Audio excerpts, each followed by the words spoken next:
તેથી હું તમારી પાસેથી જાણવા માંગુ છું કે 12 દિવસ પછી તમારો જન્મદિવસ છે, ત્યારે અમારે તમને શુભેચ્છા આપવી હોય તો કેવી રીતે અપાય? નામ શું કહ્યું?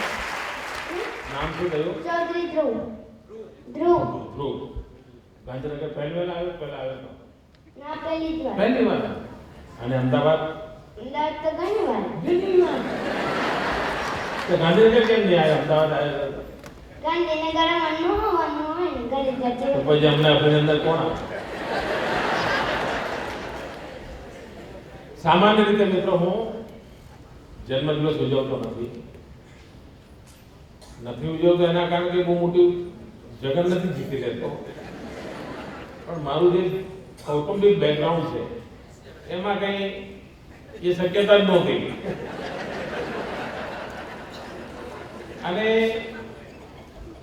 એવી જિંદગી પણ નહોતી, સામાન્ય અવસ્થા હતી અને તેઓ પણ ચાલુ રહી. ત્યાર પછી સાર્વજનિક જીવનમાં આવ્યો તો આ મારો જન્મદિવસ જ એક એવો હોય છે કે જે દિવસે હું કોઈ ફોન નથી ઉપાડતો, એ દિવસે હું કોઈ મળતો નથી કે આ સરકારી કામમાં પહેલેથી બની ગયો હોય, જવું પડ્યું હોય તો અપવાદ છે, પણ બને ત્યાં સુધી હું ફક્ત એ દિવસે મારી જાતને જ મળવામાં ટાઈમ આપતો હોઉં છું, મારામાં ખવાઈ જતો હોઉં છું.